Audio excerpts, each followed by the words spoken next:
Practice makes perfect, right? Well, not exactly. Practice makes permanent.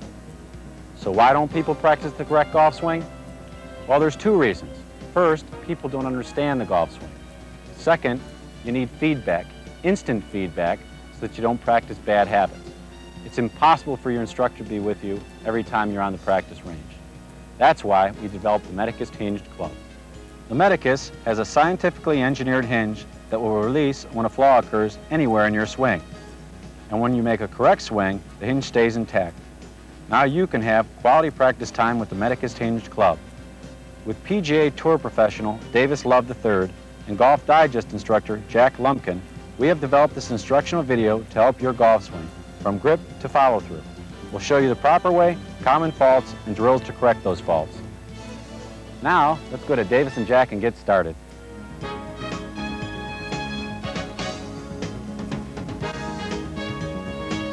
Davis, how about showing us your grip? Okay.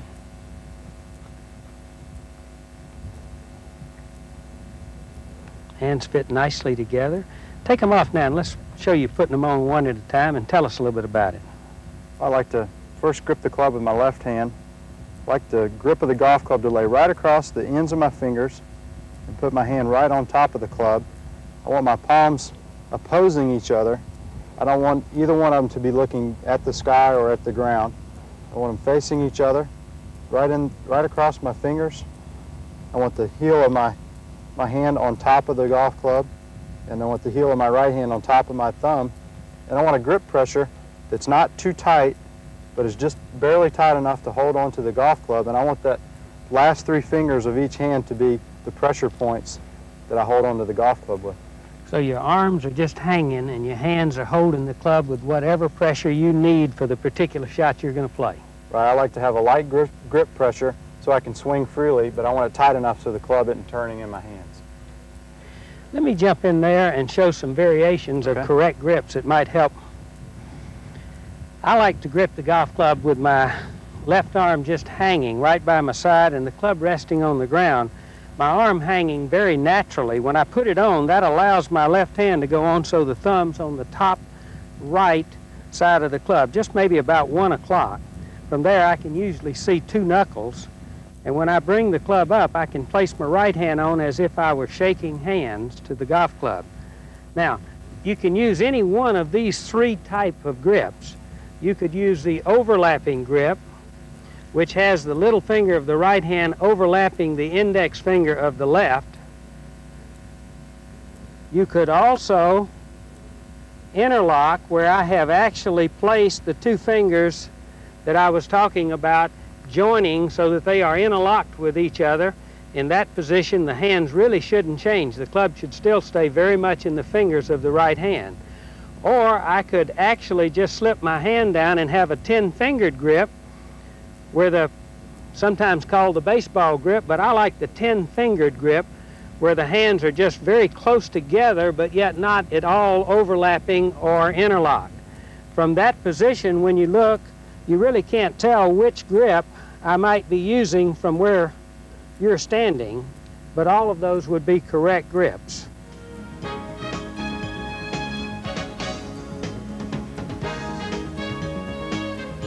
Davis, how about hitting a shot for us and go through your complete routine? Okay.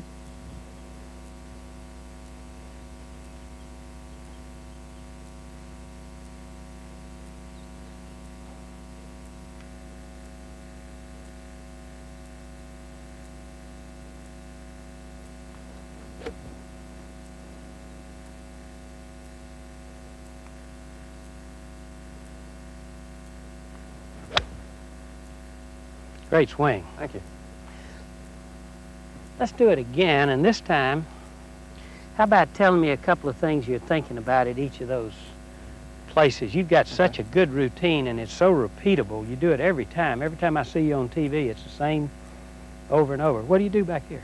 Well, the first thing I try to do is picture my shot. I want to visualize what I'm going to try to do with the golf ball and make a decision if I'm going to hit a draw or a fade or a high or a low or whatever the shot I'm going to try to play, and I try to get that pictured in my mind and make my decision right here before I get to the So ball. your mind is actually made up right there. I'm decided right here, so when I go up to the ball, all I have to do is try to execute the decision I made back here. All right, as you walk up, are you looking at anything in particular? I'm just trying to come in from the side a little bit so I don't preset my aim by getting my feet down first. I try to get in a little bit open and walk into the ball and get my aim set up so I can make my practice swing right here beside the ball. Your practice swing, it seems like it's almost exactly the same as your regular swing. Right, I'm trying to make a practice swing that's in relation to the decision I made back here. I want to make a swing that I'm going to try to copy when I put the club behind the golf ball. Okay. Go ahead and do it. Now I just step into the golf ball and try to copy that practice swing I just made and hit the same shot that I've been deciding on all the way through my routine. You got such great rhythm when you do that too. Your practice swing and your regular swing look almost exactly the same every time. Right, you try to make a practice swing and you try to make it worthwhile. That's why we call it a practice swing, because you're practicing for the shot you're getting ready to hit. So I'm going to make one, if I'm going to make a draw shot, I'll make a draw practice swing and then step in and try to copy the same thing with the ball so I get some rhythm going. I know a lot of times when we practice, we put some clubs down. Let's put a couple of clubs on the ground. Right. So we can work on our setup just a little bit and look at your posture. We'll aim out there toward that yellow flag. Put that down for the target line, and this one down at perpendicular for ball position and to help you get square. Now go ahead and walk in there if you don't mind, and you don't need to go through your practice swing this time. Let's just examine your setup. The golf ball is about 2 or 3 inches, 2.5 inches behind your left heel. Your arms are hanging nicely down. Ball's just a little left of your face. Your posture looks very comfortable. Looks like your weight's more on the balls of your feet. Right. Slight knee flex. Back's nice and straight. Arms hanging. Does it feel as comfortable as it looks? It has. Through a lot of work, I've gotten into a comfortable setup, and I think the main thing about my setup is I'm balanced. I don't have too much knee flex. I don't have too much bend from the waist. As you said, my arms are hanging straight down.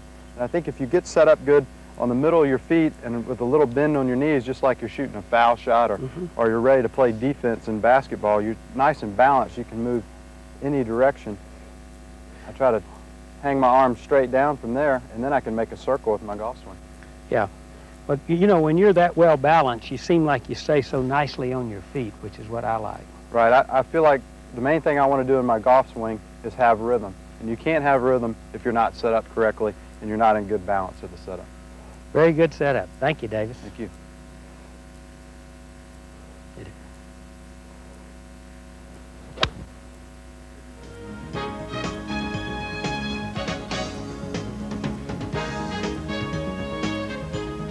Davis, how about making a few swings with the hinged club? Okay.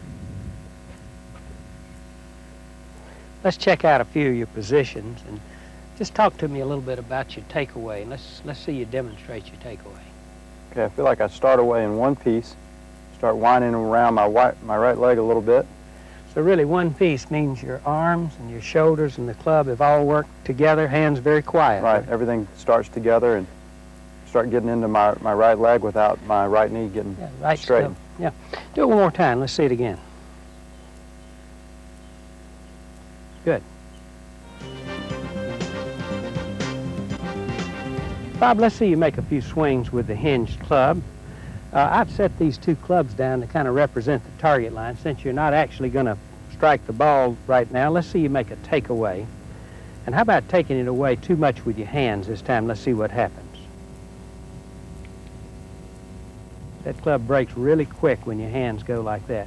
Another fault I see a lot of people doing is they get real tight with their grip and they go real fast and almost leave the club head there. See, it breaks a different way when you do that.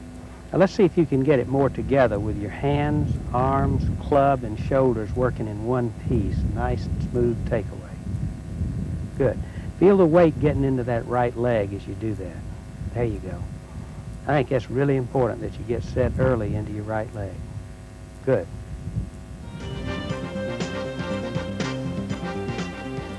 Here's a drill for the takeaway. Take your normal stance. Take the butt of the club and put it in your navel. gripping down on the shaft. Take your hands and move them back to your right foot, making sure that your stomach, hips, and shoulders rotate open the same way. While doing this, the weight should stay to the inside of your right foot and your knees should stay flexed. Now let's try it down. Take the club back to your right foot with your hands while your body rotates open, everything staying together. A great way to feel a one-piece takeaway is with the Medicus ball.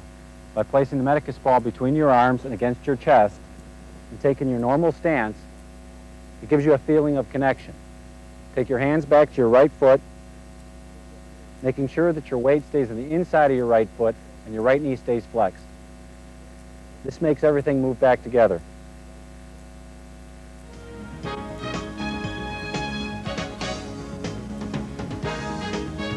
Davis, let's now take the club back to where you get the toe up in the air when it first gets level with the ground. Okay. And notice here, see how that's parallel to the target line. Toes basically up. Wrists have started to hinge just a little bit. You feel a little more weight on your right there? Right, the weight's still moving towards my right heel, and just trying to keep my right knee flexed. I don't want it to straighten up and let my weight get outside my leg, so keep that knee flexed and let that shaft get parallel to the line of play. Very good. Bob, try another swing. This time, let's see you keep your weight on your left leg and let your right leg straighten. Thing breaks in a different place, doesn't it? Sure does. One more time.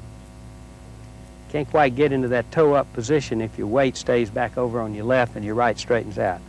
Try it one more time. This time let your weight go naturally to your right, but just over-rotate your hands and arms on the takeaway. Club breaks back behind you, doesn't it? Mm-hmm. Okay, one more time. Let's see, feel that again. Okay, now let's see you do it correct one more time, where you've got it all together, where it's together. How's that feel? It's different, isn't it? Sure is. The club actually is parallel to the other line there. Well, it seems to be in balance and parallel to the target line. You're right. Mm-hmm. Very good. Very One good. thing I've seen with people using the club is they try to cheat it. They try to over-rotate their hands initially, like this, and then move the club up, which isn't an actual move. And we want the people with the club to actually go through each step so that they get the feel of actually what the golf swing should happen like. Yeah, that's very good. Very good. A great way of feeling connection as we move into the toe-up position is with the Medicus connector. What we mean by connection is that the arms move in unison with the upper body. By placing the Medicus connector underneath your left arm and taking your normal stance, practice moving the club into the toe-up position, making sure the toe points towards the sky.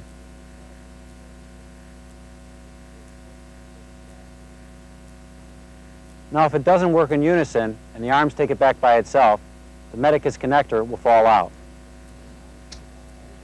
Here's a way of working on the toe-up position. Take your normal stance, letting your hands hang down palm to palm.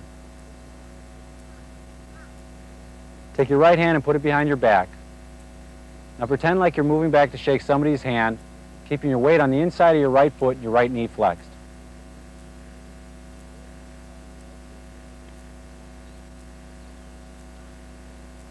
Now let's try it with a club. Again, take your normal stance.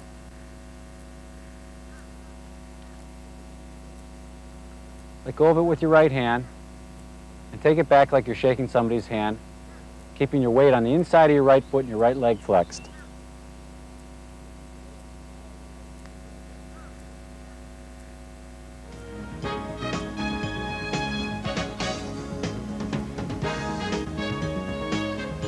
Davis, let's go to that point in your backswing where your wrists are reasonably cocked. Okay. Club's pointing.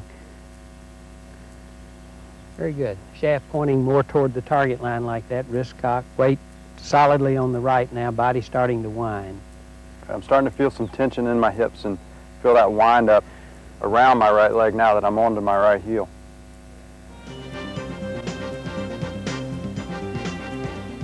Bob, now let's see this time your arms leave your body, kind of get disconnected where you get way too wide on the takeaway.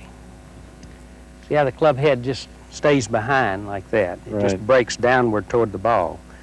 All right, let's see you do it this time where you get it off plane. Get the butt of the club pointing back behind you almost and let your right elbow fly. See how it's kind of out in front of you and it just droops down like that. Yeah. Now let's see you take it back this time where you get the golf club cocked in plane where the butt of the club is pointing more nearly to the target line. That feels more correct, doesn't it? Right. Yeah. Okay, I like that.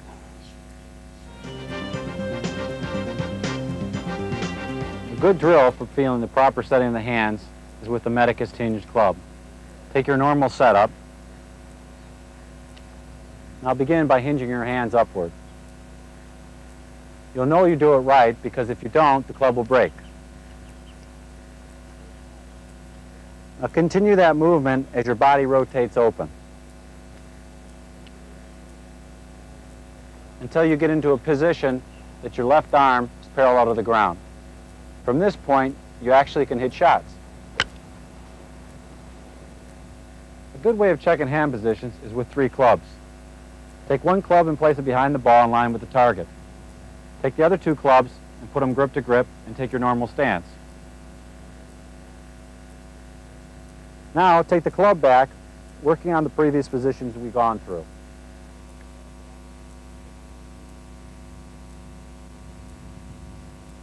When you get to where your left arm is parallel to the ground, if the shaft points at your target line, then you're in the right position. Not outside it, not inside it, but at it.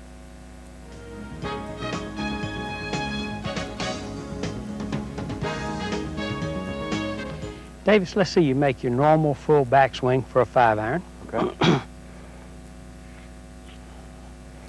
Now, what do you feel right there? Well, I feel like I've wound myself into my right side. I feel like I've got a full turn, and the club is just about to parallel. How about your right leg? Where do you feel your weight there? It's more towards the right heel, whereas when I set up on my setup, I was right over the middle of my foot. I feel like I've moved to the right side a little bit. It's kind of interesting. Your hips have turned about maybe 40 degrees. Your shoulders usually turn about 90 degrees. It's hard to do that in a post. Let's see you do it normally and just take it on back, just regular speed, so you get your full turn. Good. And that's where you normally are, right there. Club parallel, fully turned, weight behind the ball, right leg still flexed, in a position to make your forward swing. Right, I'm coiled up and I'm ready to start my downswing. Looks really good there. Bob, this time let's see you start with a real bad grip. Just go ahead and get it real strong. See if that club gets closed at the top and see what happens. Feel that thing just drop and flop right up there? Yeah, you can't keep it straight. Pretty hard to do it with that grip, isn't it? No, can't. Okay, now let's see you take your correct grip and go ahead and just let it fan open a little bit and let your arms kind of leave your body so it gets laid off a little bit. See, that's dropping in a different position behind you. It'd be pretty difficult to hit your ball well from there. Points away from you. Yep. All right, let's see you do it correct. Try to get it going through the correct toe-up position, cocking against your thumb, and keep winding together.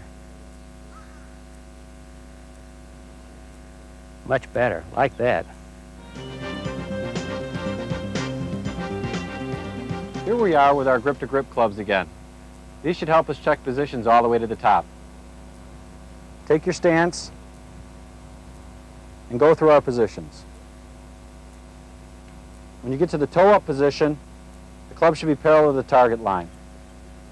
When you get to where the left arm is parallel to the ground, the club should point at your target line.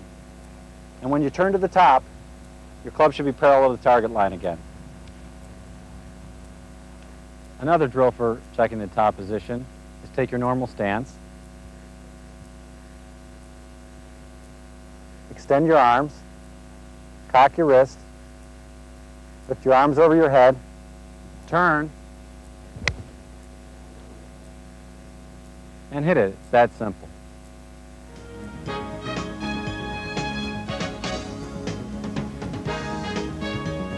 Davis, let's see you make a backswing and show me your first move down and then just stop right after your first move. Now, what do you feel happening there? Well, I've wound myself up in the backswing onto my right leg and my right heel, and now I feel like from the ground up, I'm starting to unwind. Take it back one more time. All right, now let's see. I'm going to put my left heel back on the ground, and with my left leg and left hip, I'm going to start unwinding from the top.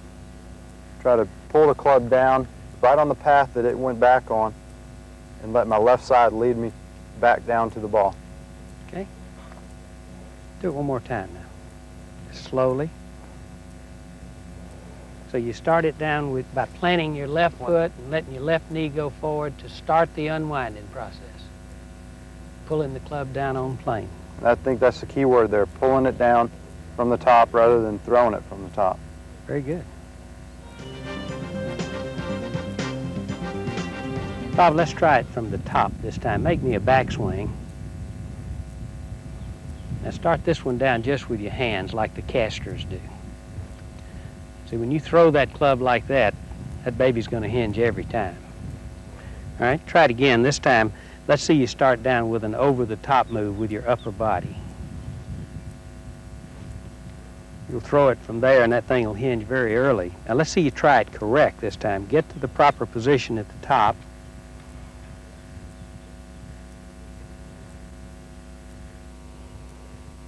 And let's start it down with our left knee going left and our hips turning and pulling the club down on plane. Very good. This is my favorite drill. It teaches the initial move down. What we're going to do is place the Medicus ball between my legs. Take my normal stance. If I make an improper initial move down, the ball will stay between my legs. If I make the proper move down, with my left knee moving at the target first, then the ball will drop.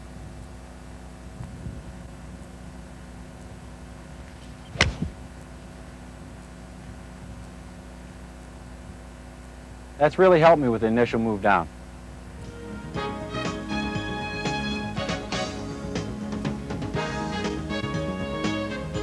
Davis, let's see you go all the way to the top and come down just before impact to the pre-impact position. Yeah, just keep moving there and feel that. What are you feeling right there? Well, I feel like I'm still unwinding with my hips. My hips are opening a little bit. And I like to feel like my left side keeps turning. So when I get to impact, my wrists haven't unhinged yet. I don't want them to start unhinging up here. I want to keep moving and keep pulling that club through to the ball. So your left side is really just pulling that golf club right through, and as you turn through, centrifugal force will square it, right? Right. At the next position, I'll let the wrists unhinge, but I want to keep pulling this club with my left side right to parallel, so I'm in a good power position right here. Very good. Do it one more time. Excellent. Bob, let's see you make a couple of swings for me, and let's examine the pre-impact position just before the club reaches the ball there. How about taking one up a little steep and drop it down to the inside like a lot of hookers do? That club gets off plane like that, the force is in the wrong direction, that thing will hinge every time. Now show me the outside in classic throw slicer. No way that club would keep from breaking there. All right, let's see you try it this time more correctly, where you get it coming down on plane and stop it down there somewhere just before impact. See how the club is still cocked right there and hasn't actually released. Very good.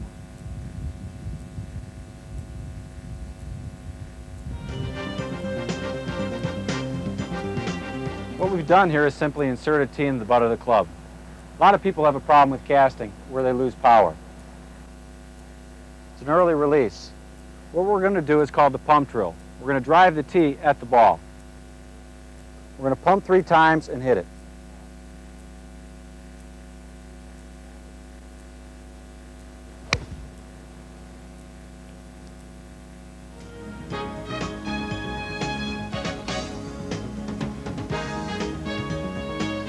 Davis, make me a slow swing and stop at impact, if you would, please.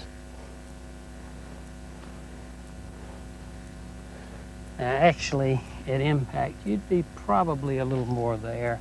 The club would be a little more there. That's about where you normally are in all the photos I've examined, where your hands are just fractionally ahead.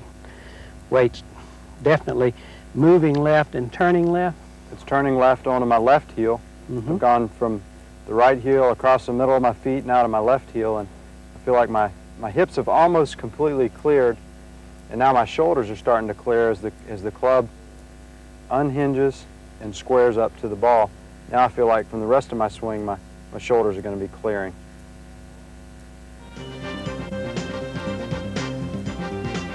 Bob, let's demonstrate impact here. Now, why don't you go ahead and take a regular backswing and make me a much too lateral forward motion with your lower body. See, when people do that, most of the time they have to use their hands to catch up. They have to play catch up with the club. Seemed to put me in a casting position. Yeah, it does. Let's see you go ahead and hit a shot. And let's see you do it correct now, where you turn back through the ball and keep that thing from hinging.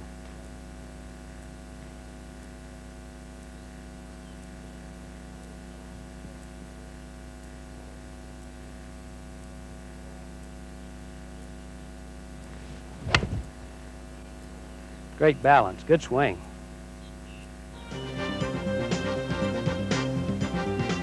The most important part of the golf swing is the impact position. What's actually taking place is the right arm is extending out to the ball, while the wrist still remains cocked. What I like to do to get a feel of that is actually take a ball and throw it in the general area of the ball that I'm trying to hit.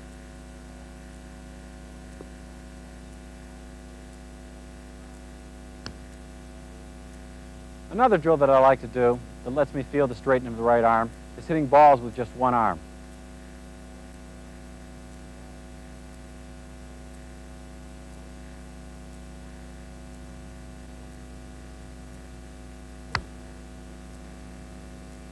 This helps me really feel the extension of the right arm.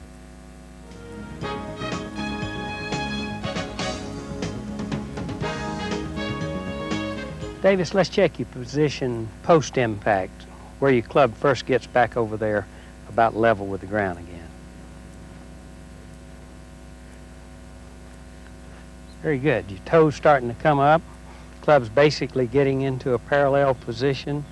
What do you feel there? Well, I feel like I'm keeping the club right in front of me, never letting it get past my body, and certainly don't want it to stay behind. But I feel like the club will stay square, the toe will be up. By now, all your weight's on your left side, just about, Yeah, it's just about all on my left side.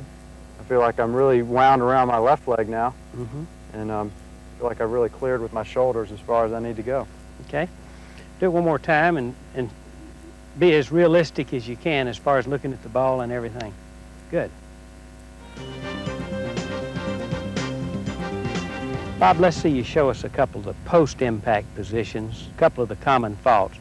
Why don't you block the first one, where your body and your arms stop right after impact. See how the club head just keeps flipping on by like that? All right, try it one time where the body stops and the arms and hands rotate very much around your body. That over-rotation also breaks it. Right. All right, now let's try it one time where you just make a normal swing going through and allow the club to pass through the toe-up position to a normal follow-through.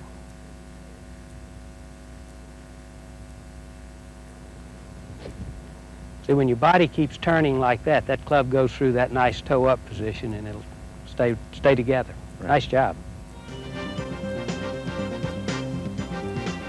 One of the drills I like to do for the post-impact position is called the toe-up to toe-up drill. I like to set up. When I take the club back and it's parallel to the ground, the toe's up. When I go through and the club's parallel to the ground, the toe's up. Toe up, toe up. Toe up, toe up.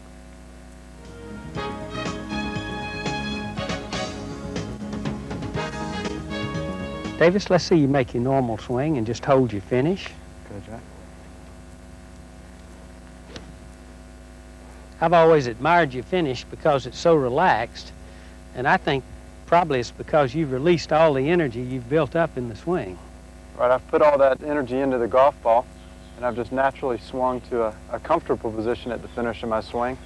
And I feel like if you make a good balanced golf swing, you can have a good balanced finish. And if you've used up all your energy at the bottom of your swing, you can hold your finish in a nice, comfortable position.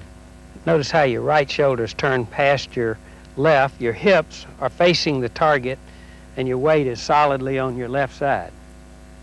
Right, I've swung through the ball, I've kept turning all the way through to my finish, and everything is turned as far as it can turn, right to the end.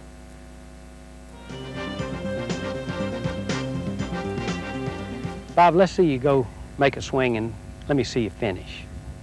This time I want a finish that's way too high, out to the right, almost a peekaboo finish, as you see people do. Notice how that club breaks right behind your head back here, gets hanging down. All right, what would happen if you were to cut your finish short this time, if you just stopped it real abruptly?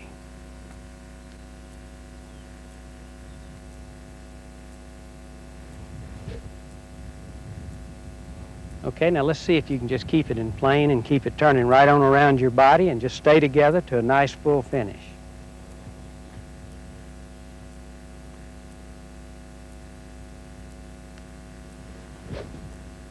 Good job, like that.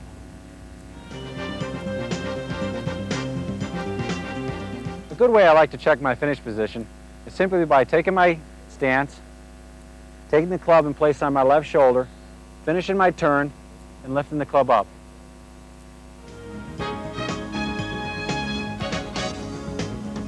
Let's review the proper grip. In the left hand, the club runs under the muscular pad of the palm across the top joint of the index finger. When the index finger is placed over shaft, it should form a trigger-like position. In the right hand, the shaft runs across the base of the fingers at a slight angle. There are 3 types of grips: overlap, interlock, and the 10-finger. The most commonly used grip is the Varden overlap grip, in which the little finger of the right hand overlaps between the index and the second finger of the left hand. A small gap is formed between the index finger of the middle finger of both hands. Most of the grip pressure comes from the last 3 fingers of the left hand and the index finger of the right hand. Palms are facing each other and turned slightly to the right so that the V's formed between the thumb and the index finger of both hands are pointing at your right eye. Left thumb is extended down the shaft slightly to the right of center.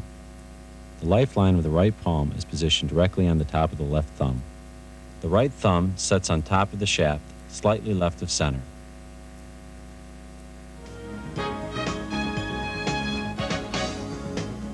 The feet should be positioned shoulder width apart, weight distributed equally. Right foot turned outward 5 degrees to 10 degrees. Left foot turned outward 20 degrees to 30 degrees. Ball position inside left heel. Left shoulder and hip slightly higher than the right side. Feet, knees, hips, and shoulders parallel to the target line. Knees flexed, back straight, bending at the hips in a semi-sitting position. Arms hang naturally with hands positioned directly below chin. Elbows point at hips. The takeaway is simply rotating your hips slowly to the right, allowing hands, arms, and shoulders to move away in one piece. The one-piece takeaway continues until your hands are directly above the tip of your right foot. No cocking of your wrists have taken place at this point. From the takeaway, continue upper body rotation, turning slightly away from the target while keeping right elbow close to your right hip. Hands travel back parallel to the target line with a slight cocking of the wrists. Club face is rotated open with the toe pointing toward the sky and the shaft is parallel to the ground. Weight is transferring to your right side. Shoulders should continue to rotate away from the ball with the right knee remaining flexed, and the weight continues to transfer to the inside of the right heel.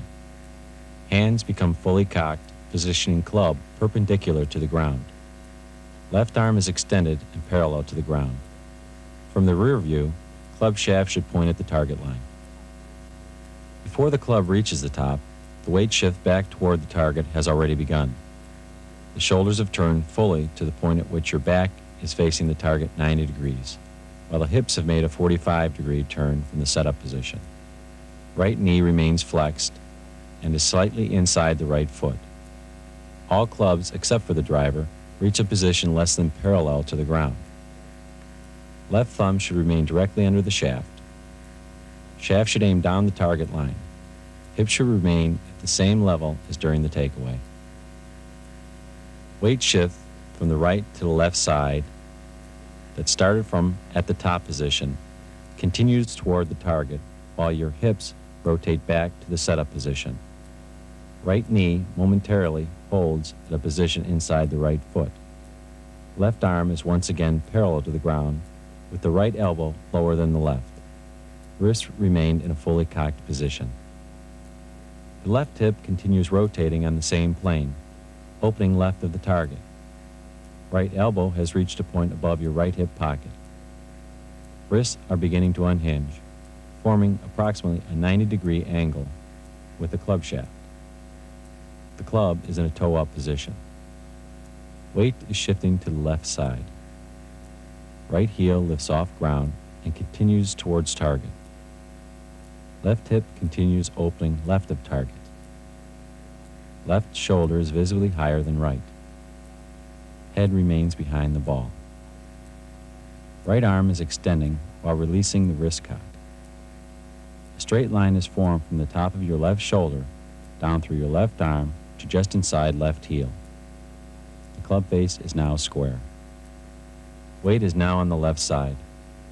Right shoulder, hip, and knee driven toward target as left shoulder vacates up and out of the way. Head remains behind the ball in the impact position. Right arm is now fully extended while the left arm remains close to the chest and begins to fold. Hands have rotated, allowing club shaft to point down target line in a toe-up position. Weight is totally balanced on the left side. Hips are level. Belt buckle is pointing directly at the target with the right shoulder closer to target than left. Right knee aims at the target and finishes even with the left. Back is in a more relaxed and upright position. Both arms folded with club shaft running in back of upper neck. Head has moved slightly up and forward of original setup position. Left thumb finishes under the shaft.